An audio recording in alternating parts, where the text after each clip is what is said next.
நாளிலும் தியானிக்கிறதான வார்த்தை தொலைந்து போனதும் கண்டுபிடிக்கப்பட்டதும்.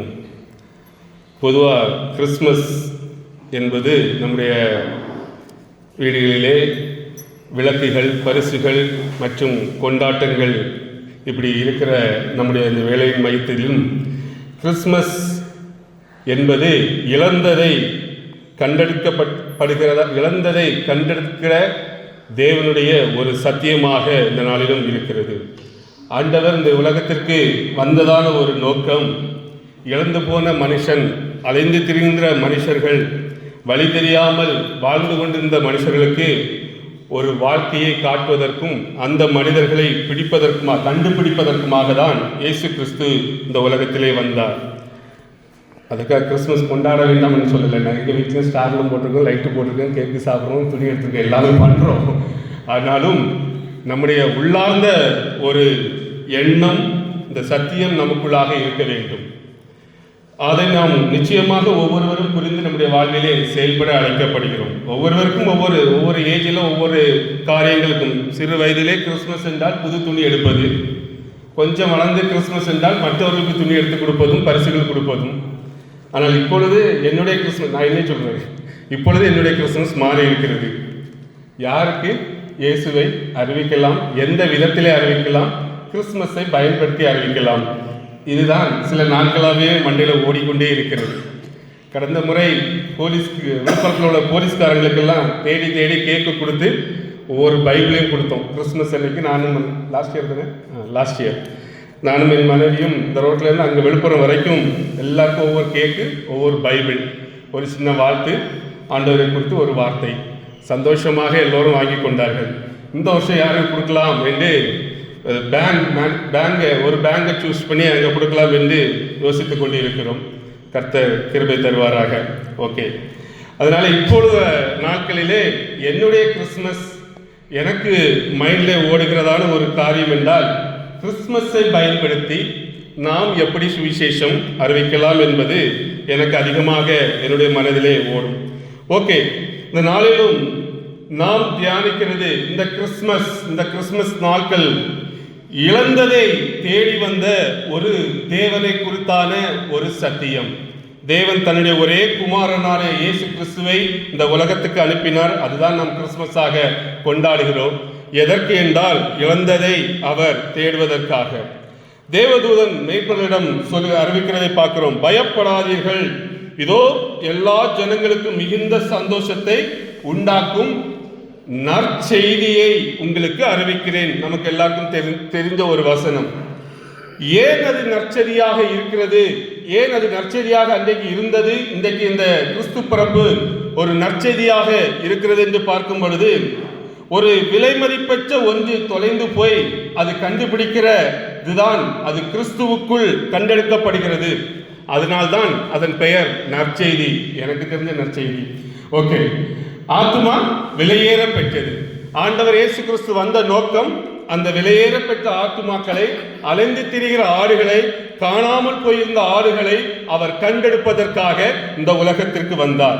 அதனால்தான் விலை மதிப்பற்றான ஒரு பெரிய காரியத்தை தேடி கண்டுபிடிக்க தேவன் அருளின ஒரு பெரிய காரியம், கிறிஸ்து இந்த உலகத்திற்கு மனுஷனாக வந்தார் என்பதான ஒரு சத்தியம்.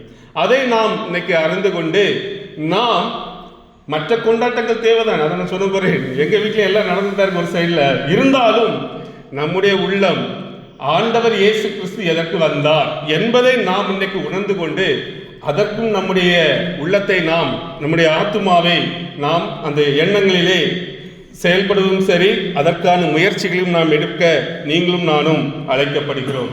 மனிதகுலம் ஆண்டவர் இயேசு கிறிஸ்து முன்பாக தொலைந்து போயிருந்ததை நாம் வேதத்திலே பார்க்க முடியும். ஏசாயா 53:6 பார்க்கும் பொழுது, நாம் எல்லாரும் ஆடுகளைப் போல வழி தப்பி அலைந்தோம் என்று ஏசாயாவில் சொல்லப்பட்டிருக்கிறது. நாம் எல்லோரும், ஏதோ குறிப்பிட்ட ஆட்கள் இல்லை, எல்லா மனிதர்களும் வழி தப்பி அலைந்து கொண்டிருந்தார்கள்.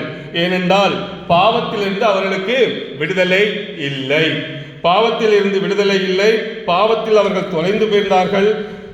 தேவனிடமிருந்து அப்படிப்பட்ட ஜனங்கள் அவர்கள் பிரிந்திருந்த ஒரு சூழலிலே இருந்ததை காணப்படுகிறோம். ஜனங்கள் பயத்திலே வாழ்ந்து கொண்டிருந்தார்கள், ஜனங்கள் இருளிலே வாழ்ந்து கொண்டிருந்தார்கள். இப்படிப்பட்ட சூழலிலே வாழ்ந்து கொண்டிருந்து தொலைந்து போயிருந்த ஜனங்கள், வழிதப்பி அழிந்து போயிருந்த ஜனங்களுக்கு அன்றைக்கு கொடுக்கப்பட்ட நற்செய்தி தான் இயேசு கிறிஸ்துவினுடைய பிறப்பு. சோ இன்னைக்கு அப்படி இருந்த சூழலிலே ஆண்டவர் வந்து இன்றைக்கு அநேக பேரை மீட்டெடுத்துக் கொண்டிருக்கிறார். இன்றைக்கும் அந்த பணி தொடர்ந்து கொண்டிருக்கிறது. அதுதான் கிறிஸ்துமஸ் நற்செய்தியாக நமக்கு இன்றைக்கு இருந்து கொண்டிருக்கிறதே நாம் பார்க்க முடிகிறது. தேவன் தேடி வந்தார். கிறிஸ்துமஸ் என்பது எதற்கு? அவர் தேடி வந்த ஒரு காரியத்தை தான் இன்றைக்கு நாம் தியானிக்கிறோம். சோ நாம் அவரை கண்டுபிடிப்பதற்காக தேவன் காத்திருக்கவில்லை. ஆண்டவர் தேவன் தனது குமாரனை அனுப்பி நம்மை கண்டுபிடிப்பதற்கு இந்த உலகத்திற்கு அவரை அனுப்பினார். அதுதான் நம்முடைய கிறிஸ்துமஸாக இந்த நாளிலும் இருந்து கொண்டிருக்கிறது. நாம் வாசிக்கிட்ட அதே எசேக்கியேல் புத்தகம் 34 அதிகாரம் 11-16 வரை பார்க்கும் பொழுது கூட அங்கே கூட அவர் தன்னை தொலைந்து போன ஆடுகளை இஸ்ரவேல் ஜனங்கள் தனிப்பட்ட முறையில் தேடி மீட்பதற்காகவும் மீட்டெடுப்பதற்காகவும் ஒரு உறுதிமொழியை அங்கே கொடுக்கிறதை பார்க்க முடிகிறது. பழைய ஏற்பாட்டிலே தீர்க்க தரிசனமாக ஒரு உறுதிமொழி கொடுக்கப்பட்டதை நாம் பார்க்க முடிகிறது. அது உறுதிமொழி எங்கே நிறைவேறுகிறது என்று பார்த்தால் லூக்கா 15ஆம் அதிகாரத்தில் அது நிறைவேறுகிறதையும் நாம பார்க்க முடிகிறது. சோ லூக்கா 15ஆம் அதிகாரத்தில் 3 ஓமைகள் அங்கே இருக்கிறதை பார்க்க முடிகிறது.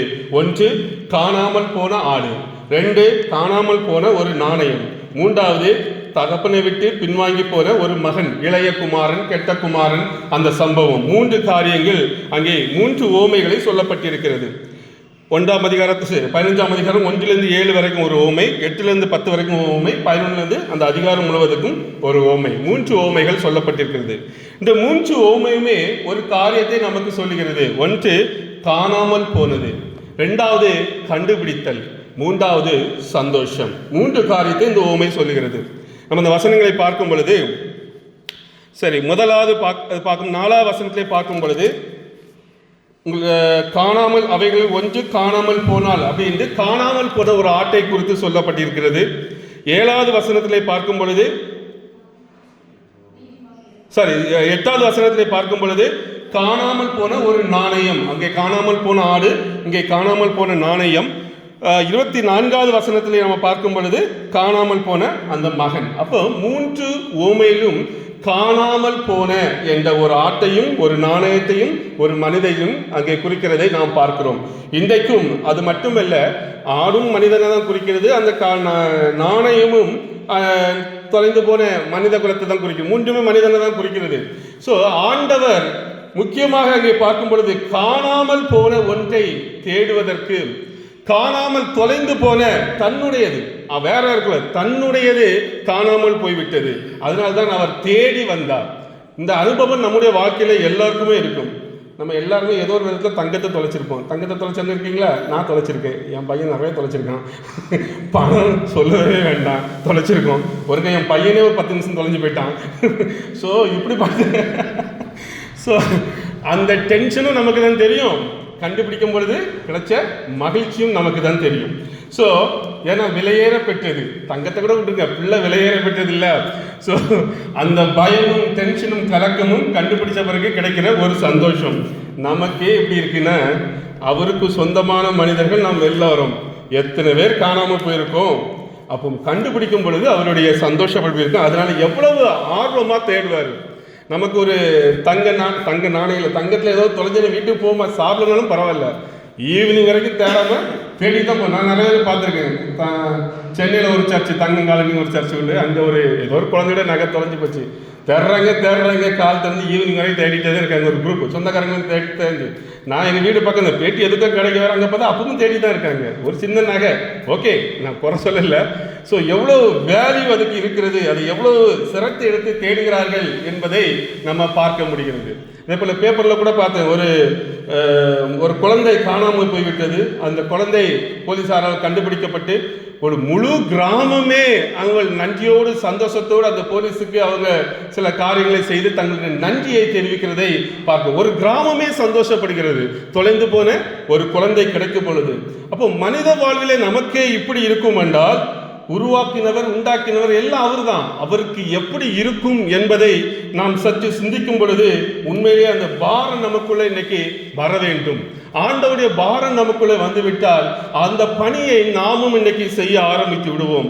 காணாமல் போனவற்றை, காணாமல் போன ஒரு விலையேறப்பட்ட ஆத்துமாக்களை தேடுவதற்கு இயேசு கிறிஸ்து இந்த பூமியிலே பிறந்தார் என்கிற நற்செய்தி அது நமக்கு இன்னைக்கு கிறிஸ்துமஸாக இருக்குமானால், இந்த கிறிஸ்துமஸிலே நாமும் அதோட கூட சேர்ந்து அப்படிப்பட்ட காரியங்களிலே நம்ம முன்னெடுப்பாக நாம் செயல்படுவோமானால் உண்மையிலே இன்னைக்கு பரலோகம் நம்மை குறித்தும் சந்தோஷப்படும், பரலோகமும் இன்றைக்கு சந்தோஷப்படும்.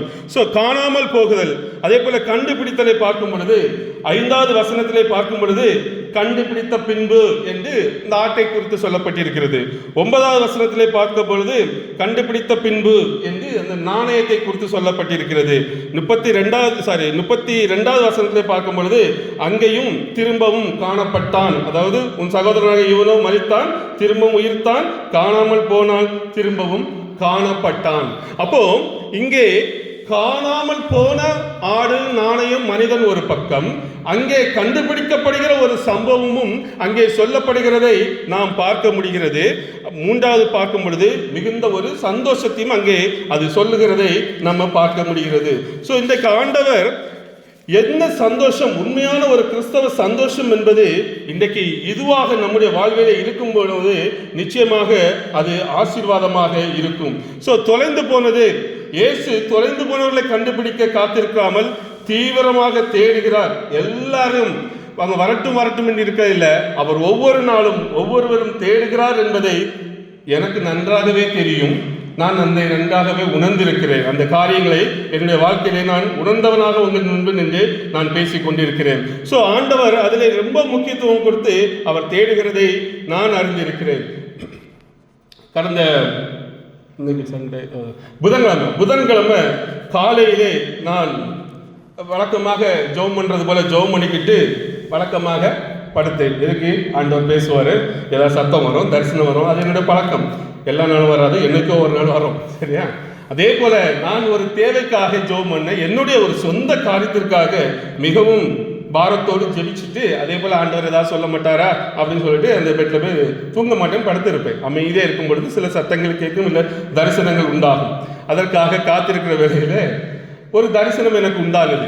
அதிலே ஒரு வாலிப தம்பி குடித்து கொண்டு நடு ரோட்டில் அவனால் நடக்க முடியாமல் லம்பி அப்படி நடக்கிறது போல ஒரு காட்சி. நான் உடனே எழும்பி ரொம்ப ஷாக் ஆனேன். என்னடா, நம்ம எதுக்கு ஜெபம் பண்ணி எதுக்கு காத்திருந்தோம், ஒரு வாலிப தம்பியை கொடுத்த ஆண்டவர் காட்டுகிறாரே என்பதாக. ஒருவேளை நான் இப்போ வாலிபர் நிறைய ஊழியர்கள் எல்லாம் கட் பண்ணி இப்போ வாலிபர் மத்தியில் தான் அதிகமாக இப்பொழுது கடந்த ஒரு 3 மாதமாக ஊழியர்கள் அதிகமாக செய்து கொண்டிருக்கிறேன். அது எனக்கு கொடுக்கப்பட்ட தரிசனம். அதனால் நான் ஒருவேளை ஆண்டவர் இன்னும் இதுக்காக ஜெபிக்க சொல்லுகிறார் போல இருக்கு என்று எழும்பி அந்த மாதிரிப்பட்ட வாலிபர்கள் அவங்களுக்காக நான் மறுபடியும் எழும்பி ஜெபித்து கொண்டு என்னுடைய வேலைக்கு சென்றேன். அன்னைக்கு முடிந்து விட்டது. அடுத்த நாள் நான் ஒரு தம்பியிடம் பேசி கொண்டிருந்தேன். இந்த காரியத்தை கொடுத்து வாலிப தம்பி கூப்பிட்டு, தம்பி இப்படிப்பட்ட அவனுக்கு சில அட்வைஸ், அவனுக்கு இந்த பழக்கம் உண்டு. அவனை நம்ம சர்ச் மெம்பர் தான் அந்த பையன், அவனை கூப்பிட்டு பேசிகிட்டே இருந்தேன். தம்பி இப்படி அந்த மாதிரி காரியங்களை நீங்கள் ஆண்டவர்க்குள்ள வரணும் தம்பி, இதெல்லாம் விடணும் அப்படின்னு சொல்லிட்டு பேசிக்கிட்டு இந்த தரிசனத்தை அவன்கிட்ட சொல்கிறேன். தம்பி, நேற்று புதன்கிழமை எனக்கு இப்படி தரிசனம் கிடைச்சதுப்பா. ஒரு ப்ளூ கலர் ஷர்ட்டை போட்டு, யாருன்னு தெரில, சரியாக ஃபேஸ் தெரில, ஒரு ப்ளூ கலர் ஷர்ட் போட்ட தம்பி நேற்று குடிச்சிட்டு இருந்திருப்பான் போல இருக்குது. ஆண்டவர் ரொம்ப துக்கப்படுறாரு தம்பி. பாரத்தோடு என்கிட்ட அந்த காரியத்தை அவர் என்னிடம் அது எனக்கு பகிர்ந்து கொண்டா ஜபிக்கிறாருக்காங்க. அந்த தம்பி அப்படியே நின்னா, அப்படியே ஷாக் ஆகி நிற்கிறான். எனக்கு ஒன்றும் புரியலை. அப்படியே கண்ணை உருட்டிட்டே நின்னான். அப்புறம் சொல்கிறாங்க, அது வேற யாரும் இல்லைண்ணா, நான் தான். ஏன் நேற்று நானும் ப்ளூ கலர் ஷர்ட்டை போட்டு ரோட்டில் சுற்றிட்டே இருந்தானா அப்படின்னு சொன்னான். எனக்கு அது தெரியாது. அவனுக்கு இதை கேட்ட உடனே அவனும் ஷாக் ஆகிட்டான். ஆண்டவர் இப்படிலாம் பேசுவாரா, இப்படிலாம் உணர்த்துவாரா என்று. அப்புறம் நான் கூட கொஞ்சம் அவனுக்கு ஒரு 10 நிமிஷம் சுவிசேஷம் சொல்லி இனி பாவம் செய்ய அவனுக்கு ஏற்கனவே நிறைய அட்வைஸ் பண்ணியிருக்கேன். ஆனால் குறவு, முந்தி டெய்லி குடிப்பான், இப்போ மாதத்துக்கு ஒருக்காதான் குறைஞ்சிருக்கான். சரி, ஏதோ கொஞ்சம் வந்திருக்கான். நான் கூட்டங்கள் நடத்தினா அதுவும் வருவான். கொஞ்சம் அவனுக்கு ஆலோசனையும் கொடுத்து அவனை அனுப்புகிறேன். ஆனால் அன்னைக்கு ரொம்ப உணர்வோடு கேட்டான். அவனுக்காகவே ஆண்டவர் பர்பஸாக காட்டுகிறார் என்று தெரிந்த உடனே ஒரு பாரத்தோடும் கண்ணீரோடு கேட்டானே, இனி நான் இந்த தவறை செய்ய மாட்டேன் என்று அவன் உறுதி அளித்து கொண்டு அந்த இடத்தை விட்டு கடந்து சென்றான். என்ன சொல்லுகிறேன் என்றால், அதான் சொன்னேன், ஆண்டவர் இன்றைக்கும் தேடுகிறார். இன்றைக்கும் இப்படிப்பட்ட மனிதர்களை தேடுகிறார். காணாமல் போன ஒரு வாலிபனை அவர் தேடிக்கொண்டிருக்கிறார். இருளிலே இருக்கிற ஜனங்களை அவர் இன்றைக்கும் தேடுகிறார். அதற்கு நான் சாட்சி. அவர் எப்படிப்பட்டவர்களை தேடுகிறார் எனக்கு ஆச்சரியமாக இருந்தது. நானே அந்த தம்பியை ஒரு நாள் அட்வைஸ் பண்ணி இவன் தேர்வானா தேர மாட்டானு தெரியல, ஒதுக்கி விட்டுலாமான்னு கூட யோசித்த நாட்கள் உண்டு மனுஷீகத்தில். ஆனால் ஆண்டவர் அன்பீது அன்பாக இருக்கிறார். அப்பதான் புரிஞ்சுது அவருக்கு ஒரு ஆடு கூட போறது விருப்பம் இல்லை என்று நான் அதற்கு பொறுப்பெடுத்து ஆண்டவரை நான் ஜெபிக்கிறேன் என்று அதற்காக தீவிரமாக ஜெபித்துக் கொண்டிருக்கிறேன் அநேக வாலிபர்களுக்காக. இது மட்டுமல்ல, என்ன நிறைய காமிச்சிருக்காரு. டாஸ்மார்க்ல குரூப்பா நிற்கிற அந்த கூட்டங்கள் எல்லாம் தரிசனத்தில் நிறைய பார்த்து நான் அதிகமாக அதுக்காக ஜெபித்துக் கொண்டிருக்கிறேன். இது எனக்கு கொடுக்கப்பட்ட தரிசனம். ஏன் ஷேர் பண்றதுன்னா உங்களையும் ஜெபிக்க சொல்லுதுதான். கொஞ்சம் உங்க ஜெபத்தில் ஒரு நிமிஷம் இந்த வாலிப தம்பிகளுக்காக, குறிப்பாக இந்த டாஸ்மார்க்ல நிற்கிற தம்பிகளுக்காக கொஞ்சம் ஜெபியுங்கள். 2-3 முறை ஆண்டவர் என்னோட கூட இதை குறித்து பேசிவிட்டார். எனக்கு மிகுந்த பாரமாக அது இருக்குது. அதனால எனக்கு சப்போர்ட்டுக்காக கொஞ்சம் உங்களுடைய தனிப்பட்ட ஜெபத்திலே ஒரு நிமிடம் இந்த உலகத்தில் உள்ள நம்ம பட்டணத்தில் உள்ள வாலிப தம்பிகளுக்காக ஜெபியுங்கள்.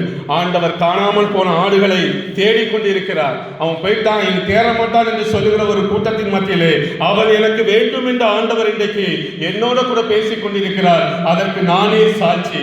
ஆண்டவருக்கு ஒருவரையும் விட விருப்பம் இல்லை. அது எப்படிப்பட்ட மனிதர்களாக இருந்தாலும் சரி, அது யாராக இருந்தாலும் சரி, அவர்களுக்காக கண்டுபிடிக்கப்பட்ட நாம் முழங்காலிலே நின்று அவர்கள் தேவனுடைய சமூகத்துக்கு வருவதற்கு நாம் நம்மை ஆயத்தப்படுத்தி நாம் ஆண்டவருடைய வருகையை உண்மையாக புரிந்து கொண்டு இதற்காக தான் அவர் இந்த உலகத்திற்கு வந்தார். என் ஆரம்பத்தில் இருந்த அதே தேவன் அப்படியே இருந்து கொண்டு போகலாமே, ஏன் வந்தார், நாம் ஏன் கொண்டாடுகிறோம், இப்படிப்பட்டவர்கள் ஆண்டவருக்குள் வர வேண்டும் என்ற சத்தியம் இன்றைக்கு சொல்லட்டும். அப்படி அவங்களுக்கு நாம் சொல்லுவோம். ஏதோ ஒரு விதத்தில் இந்த கிறிஸ்துமஸ் நாட்களிலே நாம் ஆண்டவருடைய வருகை எதற்கு என்பதை அந்த ஜனங்களுக்காக சொல்லுவோம். இவளில் இருக்க ஜனங்களை பார்த்து சொல்லுங்கள், உங்களுக்காக தான் ஆண்டவர் வந்தார் என்று. இப்படிப்பட்ட அடிமைத்தனத்தில் இருந்த மனிதர்களை பார்த்து சொல்லுவோம், உங்களை தேடிதான் ஆண்டவர் வந்தார் என்று சொல்லுவோம். ஒவ்வொரு மனிதனுக்கும் இன்றைக்கு ஒவ்வொரு பிரச்சனை உண்டு. அவர்களை இருந்து விடுதலை பண்ண சிறுமைப்பட்டவர்களுக்கு காயங்கட்ட ஆண்டவர் வந்தார் என்று வேதம் சொல்லுகிறது. காணாமல் போன ஆட்டை தேடி ஆண்டவர் வந்தார் என்று சொல்லுகிறது. கெட்ட குமாரனை மீண்டும் தன்னுடைய மார்பிலே அவர் அணைப்பதற்காக தான் இந்த உலகத்திலே வந்தார். மனுஷன் நான் கூட இவன் தான் தேர்வானா என்று சொல்லி இனி வேண்டாம் ஒதுக்கி விட்டுறோம் என்று நினைத்த நாட்கள் உண்டு. ஆனால் ஆண்டவருடைய அன்பை புரிந்த பிறகு நான் என்னை மாற்றிக்கொண்டேன். அவர்களுக்காக நாம் செய்ய வேண்டியது நம்ம பேசுவோம், ஜெபிப்போம், அவளோடு கூட நிற்போம். நிச்சயமாக அந்த ஆடுகள் ஆண்டவருக்கு முன்பாக ஒரு நாள் வரும். ஆண்டவருக்கு சாட்சியாக வாழ்வார்கள். இந்த கிறிஸ்துமஸ் நாளிலே நாம் நம்மை அர்ப்பணித்து ஆண்டவருடைய எண்ணம் என்ன என்பதை அறிந்து ஆண்டவருக்காக நாம் நம்மை அர்ப்பணித்து இந்த இப்படிப்பட்ட ஊழியத்திலே ஒவ்வொருவரும் முடிந்த அளவுக்கு நீங்கள் உங்களை அர்ப்பணித்துக் கொள்ள மிகவும் தாழ்மையோடு நான் கேட்டுக்கொள்கிறேன். இந்த நாளிலும் ஆண்டவர் இப்படிப்பட்டவர்களை தேடி வருகிறார் என்பது வேதத்திலும் அநேக சாட்சிகள் உண்டு. வேதத்திலே நம்ம பார்க்கிறோம், தொலைந்து போனவர்களை ஆண்டவர் தேடுகிறார். பயந்தவர்களுக்கு பயத்தோடு இருந்தவர்களை பயத்தை நீக்கி மீட்கிறார். எலியா என்கிற தீர்க்கதரிசி தெரியும், ஆண்டவரே போதும் என்று சூறை செடியிலே அவர் ஒதுங்கி இருக்கிற பொழுது ஆண்டவர் அவரை தேடி போனார், தன்னுடைய தூதனை அனுப்பினார். ஒருவேளை மனுஷீகத்திலே நமக்கும் சில நேரங்களிலே ஒரு சோர்வு வரலாம். பாடுகள் நிமித்தம் இது ஏன் என்ற ஒரு சோர்வு வரலாம். ஐயோ இது என்ன வாழ்க்கை என்ற ஒரு சோர்வு வரலாம். உங்களை மீட்டெடுப்பதற்காக தான் ஆண்டவர் இயேசு கிறிஸ்து பிறந்தார் என்கிற சத்தியம் இன்றைக்கு நமக்குள்ளாக வரட்டும். சோர்ந்து போயிருந்த ஒரு எலியாவுக்கு ஆண்டவர் போஷித்து அவரை எழுப்பினார் என்பதை நாம் எல்லோரும் அறிந்திருக்கிறோம். இப்படிப்பட்ட நமக்காகவும் நாம் ஏற்கனவே கண்டுபிடிக்கப்பட்டவர்கள் ஆனாலும் சோர்ந்து போயிருக்கிற நமக்காகவும் நம்மை எழுப்புவதற்காகவும் இந்த கிறிஸ்துமஸ் நாட்கள் நமக்கு ஒரு புத்துணர்ச்சியை கொடுப்பதாக இருப்பதாக. சோ நாம் தைரியமாக ஆண்டவரண்டே வந்து வருவோம். கிறிஸ்துமஸ் நாட்களிலே மேய்ப்பர்கள் அறியாமலே தொலைந்து போயிருந்தார்கள். ஆண்டவர் அவர்களை கண்டெடுத்தார்.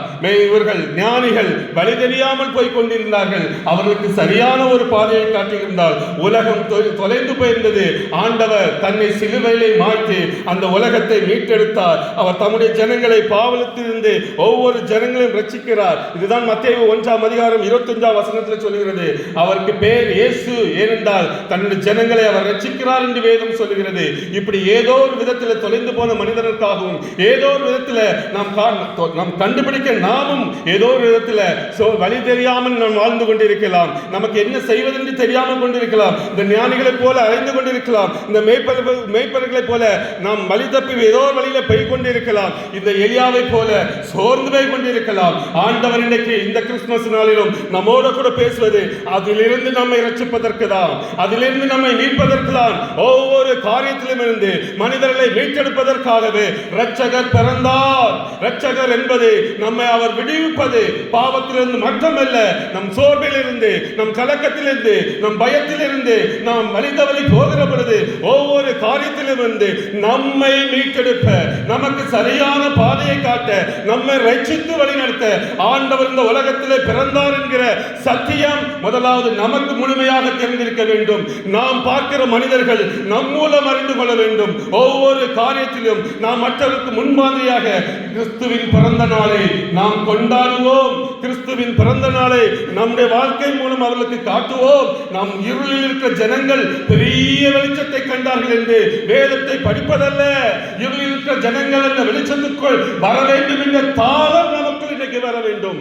அதுதான் உண்மையான கிறிஸ்துமஸ் கொண்டாட்டம். அதற்காக இன்னைக்கு உங்களை அர்ப்பணித்துக் கொள்ளுங்கள். எத்தனையோ ஜனங்கள் இருளிலே இருந்து கொண்டிருக்கிறார்கள், வழி தெரியாமல் இருந்து கொண்டிருக்கிறார்கள். அவருடைய காரியங்களை, கதைகளை, வாழ்க்கைகளை கேட்கும் பொழுது நமக்கு கண்ணீர் வருகிறது, தொண்டையில அடைத்து நிற்கிறது. ஐயோ, இப்படிப்பட்ட வாழ்க்கையா வாழ்ந்து கொண்டிருக்கிறார்கள் என்று. கிராமங்களுக்கு போய் பாருங்கள். நான் இப்போ 2-3 மாதமாக அநேக கிராமங்களுக்கு போகிறனால சொல்லுகிறேன். அவருடைய வாழ்க்கைகளை பார்க்கும் பொழுது, அந்த ஜனங்களை பார்க்கும் பொழுது ஒரு நாள் தூக்கம் கூட வர மாட்டேங்கிறது.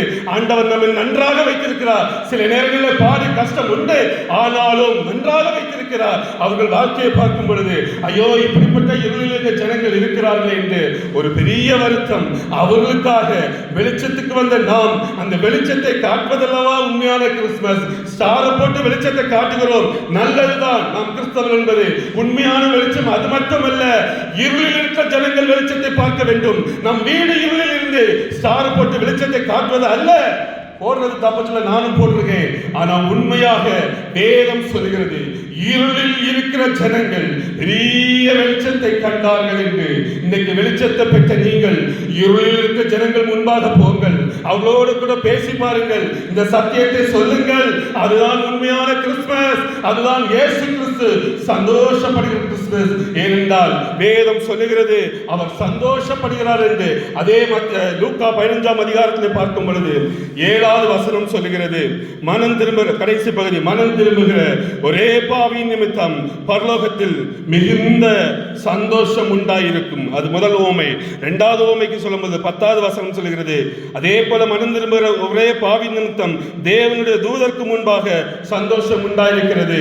அடுத்ததாக 32வது வசனம், கடைசி பகுதி, நாம் சந்தோஷப்பட்டு மகிழ்ச்சியாக இருக்க கடவோம் என்று சொல்லுகிறது. நாம் இந்த சந்தோஷம், ஜாய் டு தி வேர்ல்ட் என்று பாடுகிறோம். உலகத்துக்கு சந்தோஷம், நமக்கு மட்டுமல்ல உலகத்திற்கு.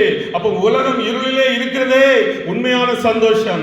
தேவனுடைய இந்த சத்தியத்தை நாம் கொண்டு செல்வது, ஆண்டவருடைய இந்த சத்தியத்தை அறிந்த நாம் அவர்களுக்கு வெளிச்சமாக இருப்பதுதான் உண்மையான சந்தோஷம்.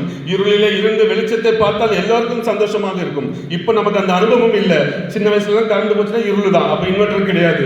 இருளில் இருந்து ஒரு 1/2 hour 1 hour கழிச்சு ஒரு கரண்ட் வரும் பாருங்க, அதுல கிடைக்கிற சந்தோஷம். ஆனா இன்னைக்கு அதை அனுபவிக்கல. எனக்கு இன்வெர்டருக்கு என்னெல்லாமோ வச்சுட்டோம், இருளை பார்த்து ரொம்ப நாள் ஆயிடுச்சு. ஆனால் நம்ம எல்லாமே அதை பிராக்டிக்கலாவே அனுபவிச்சிட்டோம்ல. இதே போல் தாங்க உண்மையிலே ஆவிக்குரிய விதத்திலே இப்படிப்பட்ட இருளில் இருக்கிற ஜனங்கள், காணாமல் போன ஆடு, காணாமல் போன நாணயம், தொலைந்து போய் வழிதப்பி போன ஒரு மகன் திரும்பி வருகிற பொழுது வேதம் சொல்லுகிறது சந்தோஷம் உண்டாயிருக்கிறது, பரலோகம் சந்தோஷப்படுகிறது என்று, தேவ தூதருக்கு முன்பாக சந்தோஷம் உண்டாயிருக்கிறது வேதம் சொல்லுகிறது நாம் பார்க்கிறோம். அதனால இன்னைக்கு நாம் உண்மையிலே சந்தோஷம் என்றால் என்ன என்பதை நாம் அறிந்து கொள்ள வேண்டும்.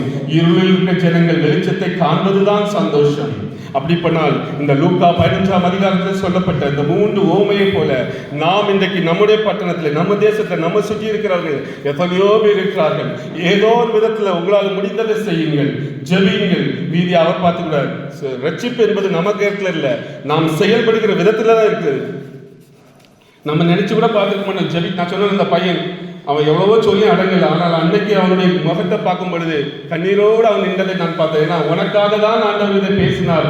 எனக்கே தெரியாது, ப்ளூ கலர் ஷர்ட்னு சொல்லணும்னா அவன் அப்படியே அடங்கி போய் இனி நான் செய்ய மாட்டேன் என்று உறுதிமொழி எடுத்து போயிருக்கிறான். நான் அவனுக்காக தொடர்ந்து ஜெபிக்கிறேன், நிச்சயமாக வந்து விடுவான் ஆண்டவர்கள். ஏன்னா உள்ளுக்குள்ள இருக்கவர் கான்ஃபிடண்டா பேசியிருக்கிறாரு, அதனால தைரியமா சொல்லுவேன். நான் வேற பிரசங்கம் தான் எடுத்தேன். அந்த புதன்கிழமை கிடைச்ச அந்த தரிசனத்துக்கு பிறகு அந்த டாபிக்கை நான் மாத்திட்டேன், காணாமல் போன ஆளு. ஏனென்றால் ஆண்டவர் அதை குறித்து தான் பேசினார்.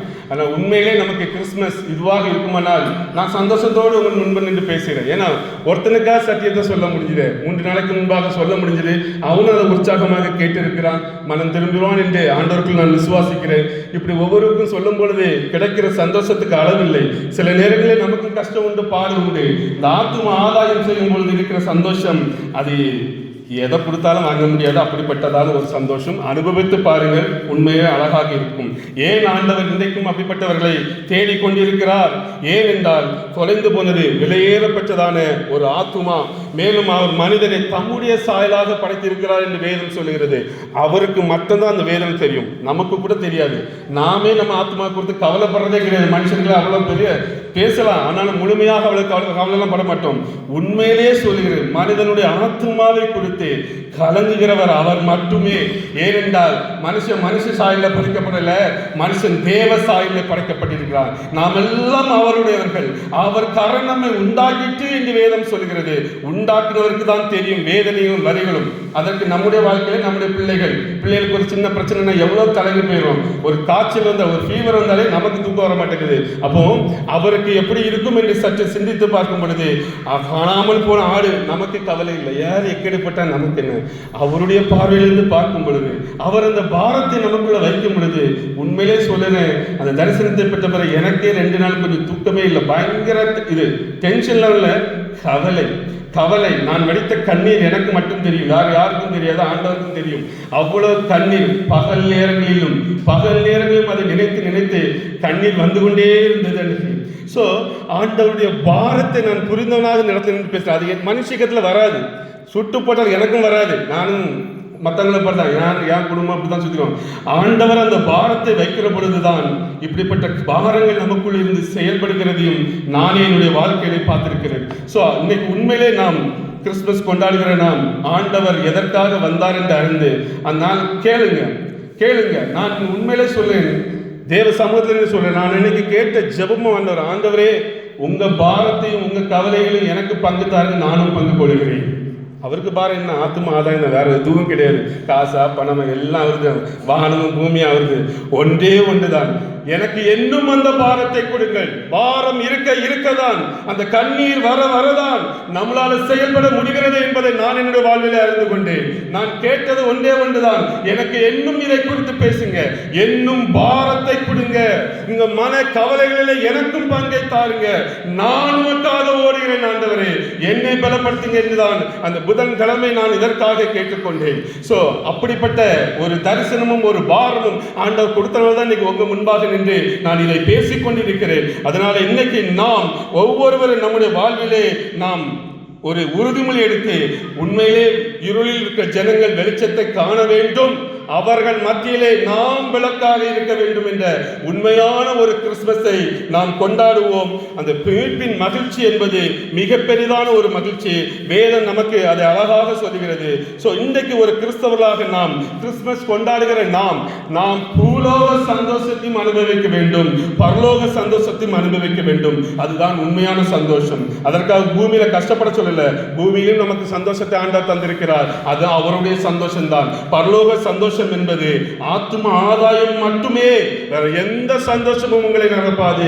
நீங்கள் ஆத்தும ஆதாயம் செய்யும் பொழுது மட்டும்தான் அந்த சந்தோஷம் முழுமையாக அவருடைய சந்தோஷம். அந்த நமக்கு பார்த்தது 3 சந்தோஷமும் அவருடைய சந்தோஷம் நமக்குள்ளாக மிகுதியாக வருகிறது. யோவான் 15ஆம் அதிகாரம் 11ஆம் வசனம் சொல்கிறது.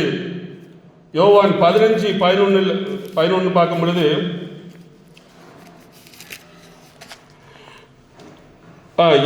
ஏவான் 15:11, என்னுடைய சந்தோஷம் உங்களில் நிலைத்திருக்கும் படிக்கும், உங்கள் சந்தோஷம் நிறைவாய் இருக்கும் படிக்கும் இவைகளை உங்களுக்கு சொன்னேன். அவருடைய சந்தோஷம் நம்ம பார்த்த உண்மையில 3 சந்தோஷம். ஒன்றை காணாமல் போன ஆடு கிடைக்கிற பொழுது சந்தோஷம், காணாமல் போன காயின் கிடைக்கிற பொழுது சந்தோஷம், தொலைந்து போன மகன் கிடைக்கிற பொழுது இந்த சந்தோஷம். அதுதான் பரலோகத்தில் சந்தோஷம். இங்க வசனம் சொல்கிறது பாருங்க, என்னுடைய சந்தோஷம் உங்களில் நிலைத்திருக்கும்படிக்கு, நமக்குள் நிலைத்திருக்கும் ஆத்தும ஆதாயத்திற்காக நாம் நம்மை அர்ப்பணிக்கிற பொழுது பரலோகம் சந்தோஷப்படுகிறது. அந்த பரலோக சந்தோஷம் அங்கு மட்டுமல்ல, நம்முடைய இருதயத்திலும் ஒவ்வொரு நாளும் நிலைத்திருக்கும். இது உண்மை உண்மை அனுபவித்து நின்று பேசிக் கொண்டிருக்கிறேன். ஏதோ யாரோ சொன்னாங்க படிச்சு பேசல, அனுபவித்து நின்று பேசுகிறேன். தயவு செய்து இதை கொஞ்சம் கேட்டு நாம் உண்மையிலே முடியலன்னு கேளுங்க. ஆண்டவர் ஒவ்வொருவருக்கு கிருபை கொடுப்பார். உங்களை கொண்டு ஆண்டவர் பெரிய காரியங்களை செய்ய வல்லவராக இருக்கிறார் என்பதை நாம் இன்றைக்கு அறிந்து இந்த சந்தோஷத்திலே ஒவ்வொருவரும் நாம் பங்கு கொள்வோம். நாம் கடைசியாக பார்க்கும் பொழுது கிறிஸ்துமஸ் என்பது ஒவ்வொருத்தருக்கும் நம்ம சந்தோஷம், நம்பிக்கை, இப்படி நிறைய விஷயங்கள் சொல்லுவாங்க. கிறிஸ்துமஸ் மற்றவர்களுக்கு பகிர்ந்து கொடுக்கிறது, நிறைய காரியங்களை பேசலாம். ஆனால் இன்றைக்கு நாம் பார்க்கிற கிறிஸ்துமஸ் என்பது தேடுபவரின் வருகை. தொலைந்து போன ஆடை தேடி வருவருடைய வருகை தான் கிறிஸ்துமஸாக இருக்கிறது என்பதை இழந்தவர்களை கண்டெடுக்கிறார்கள், உடைந்தவர்கள் மீட்டெடுக்கப்படுகிறார்கள், பாவிகள் மன்னிக்கப்படுகிறார்கள், நம்பிக்கை கிறிஸ்துவுக்குள் பிறக்கிறது என்பதை உணர்ந்து இந்த கிறிஸ்துமஸ் நாளை நாம் ஒவ்வொருவரும் கொண்டாடுவோம். அந்த கிறிஸ்துமஸை உணர்ந்தவர்களாக நீங்களும் நானும் ஒவ்வொரு நாளும் இருப்போம். கிறிஸ்துமஸ் நாட்களிலே தங்க கிரீடம் அடைந்த ராஜாக்களை தேடாதீர்கள், தொலைந்து போனதை கண்டெடுக்கும் இடத்தில் உள்ள ராஜாவை நாம் தேடுகிற பொழுது உங்கள் சொந்த வீட்டிற்கு செல்லும் வழியை நீங்கள் கண்டடைவீர்கள் என்று வேதம் நமக்கு சொல்கிறது. புரியுதா? நித்திய வாழ்வுக்கான வழி, பரலோக வீடு. சோ இன்றைக்கு நாளில் உலகம் ஒரு மாதிரி பேசும், இங்க உள்ள ராஜாக்கள் ஒரு மாதிரி இருப்பார்கள். அது இல்ல, தொலைந்து போனவர்களை மீட்டெடுக்கிற அந்த ராஜாவை நாம் தேடுகிற பொழுது நமக்கு கிடைக்கிற பரிசு, நமக்கான சொந்த வீட்டுக்கான வழியை நாம் கண்டடைகிறோம். நித்திய வாழ்வுக்கும் பரலோக ராஜ்யத்துக்குமான வழியை நீங்களும் நானும் கண்டடைகிறோம். அந்த ராஜாவை நீங்கள் தேடுங்கள். நாம் ஒவ்வொருவரும் இன்னைக்கு கிறிஸ்துமஸ், கிறிஸ்து பிறந்தார் என்கிறது மட்டுமல்ல, நான் கண்டெடுக்கப்பட்டிருக்கிறேன் என்ற ஒரு சந்தோஷத்திலே கிறிஸ்துமஸை கொண்டாடுங்கள். இதுதான் உண்மையான கிறிஸ்துமஸாக நம்ம வாழ்விலே இருக்கும். அதுதான் ஆண்டவர் விரும்புகிறார். அதனால இன்றைக்கு நாம் செய்ய வேண்டியது சந்தோஷப்பட்டு களி கூறுவோம். நம்ம எல்லாம் கண்டெடுக்கப்பட்டிருக்கோம் என்று. ஆனாலும் நம்முடைய வாழ்விலே பாடுகள், கஷ்டங்கள் வரும் பொழுது, உடைக்கப்படுகிற பொழுது நம்ம மீட்டெடுக்க ஒருவர் இருக்கிறார். நம்மை தேடி வந்தவர் இதில் இருந்தும் நம்மை கண்டெடுத்து நம்மளை உருவாக்குகிறார் என்பது உணர்ந்து சந்தோஷப்படுவோம். தேவனுடைய வெளிச்சத்தை பெறுவோம், அவருடைய சந்தோஷத்தை பெறுவோம். இவர்களில் இருக்க ஜனங்கள் வெளிச்சத்தை காண்பதற்கு நீங்களும் நானும் விளக்காக வெளிச்சமாக செல்வோம் செல்வோம் செல்வோம். இந்த கிறிஸ்துமஸ் நாம் தான் உண்மையான ஸ்டார். இந்த மாதிரிப்பட்ட ஸ்டாராக நம்ம இருப்போம், சூப்பர் ஸ்டாராக மாறுவோம். கிறிஸ்துமஸ் நன்றாக கொண்டாடுவோம். கர்த்தர் இந்த வார்த்தைகளை ஆசீர்வதிப்பாராக. ஆமென்.